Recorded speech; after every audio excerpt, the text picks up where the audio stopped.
Hey everyone, it's Jana from The Last Stitch. In today's video I will talk about the topic I do get a fair bit of questions about, and that is how do we best sew fold over elastic. For instance, in my new leggings pattern, the Aila leggings, I am actually using fold over elastic to close the edges of the back crisscross pocket, and fold over elastic is definitely something that we can get a lot of usage of, but it actually can be a little bit tricky to get it stretched out evenly, lie flat, and just get that perfect finish. But don't worry, because I actually have lots of tips on how to really succeed with fold over elastic. So in today's video I will share my best tips, so let's go.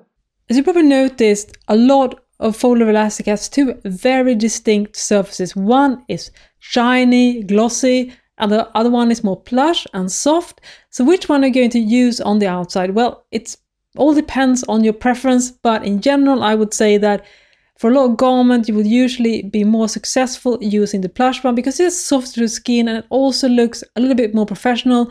But if you want to go for the all gloss out, do that as well. It all depends on your preference and where you're going to use the elastic.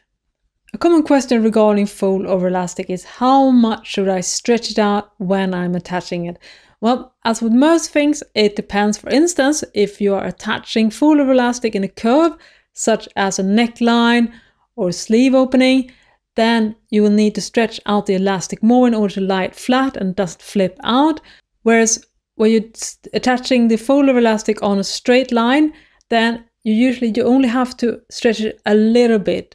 Another factor to remember when it comes to getting the right amount of stretch from the fold over elastic is if the garment has a lot of negative ease to start with. For instance, if you are using fold over elastic to cover the edge of a pair of underwear, then those panties will usually already be quite a lot of negative ease in them.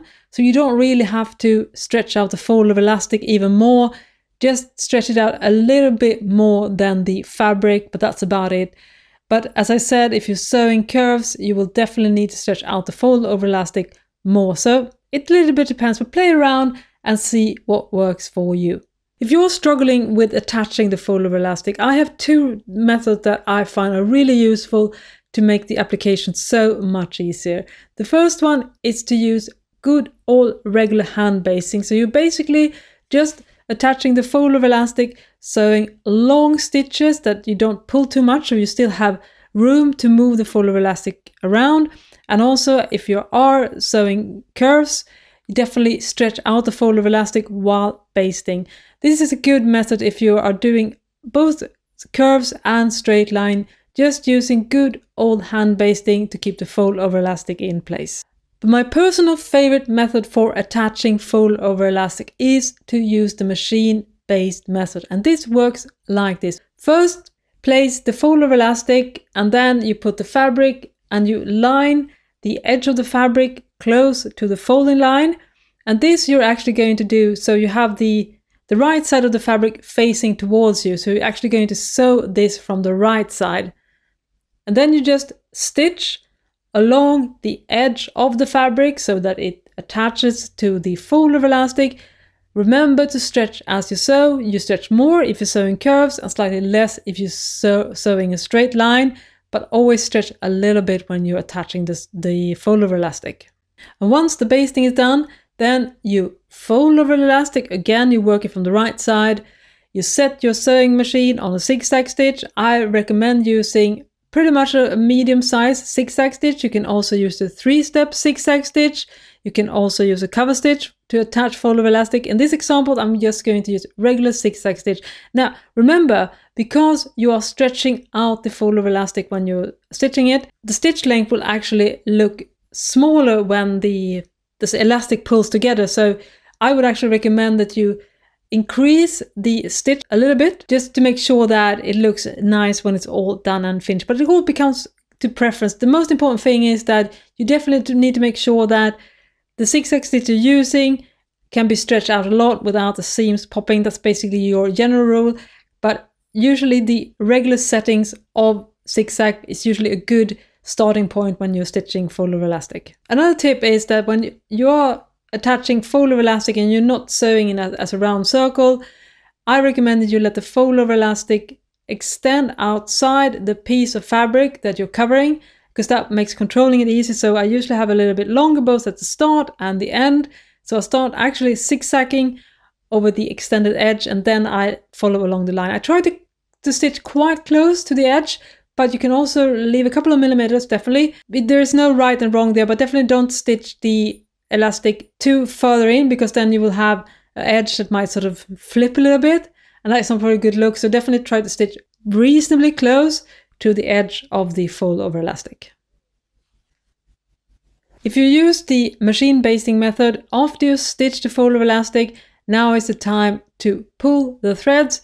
So you make sure that you pull both the outside thread and the inside thread to remove all the basting threads. And this is pretty much done. As you can see, the result looks so even. It was very quick. So if you are having struggles attaching fold over elastic, definitely try to use the machine basting method, because that will make it so much easier and looking so much more professional. If you have sewn the fold over elastic open, then you of course need to close the seam.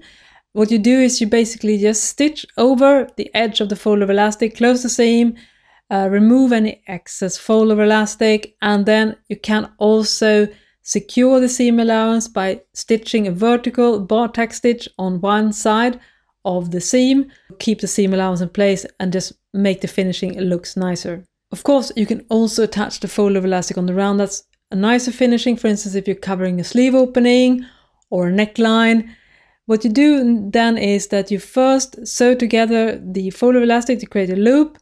Remember that the fold over elastic needs to be shorter than the distance you're covering with the fold over elastic.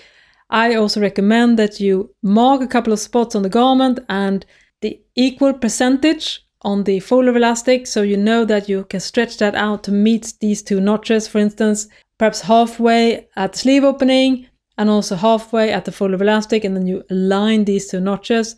That's really good, because then you can make sure that the fold over elastic will be evenly distributed around the entire opening. So these were my top tips for sewing fold over elastic. Now, I'd love to hear your tips as well. Do you have even more ways to make sure that the fold over elastic application is a smooth, non-stressful experience? I love to hear, so please share in the comment section. And also, if you want to learn even more about fold over elastic and how to sew that, you can also, if you haven't already, check out my book Sewing Activewear. I actually have an entire chapter dedicated to fold over elastic and various techniques and calculations for figuring out the right amount. So I compiled all those things in my book as well, because even though fold over elastic might look easy, in practice, as many of us has already experienced, it can be a little bit tricky. So having the right techniques and tricks definitely make a big difference. I hope you enjoyed this video. Please subscribe for weekly sewing videos. Stitch safe, and I'll see you next time. Bye bye!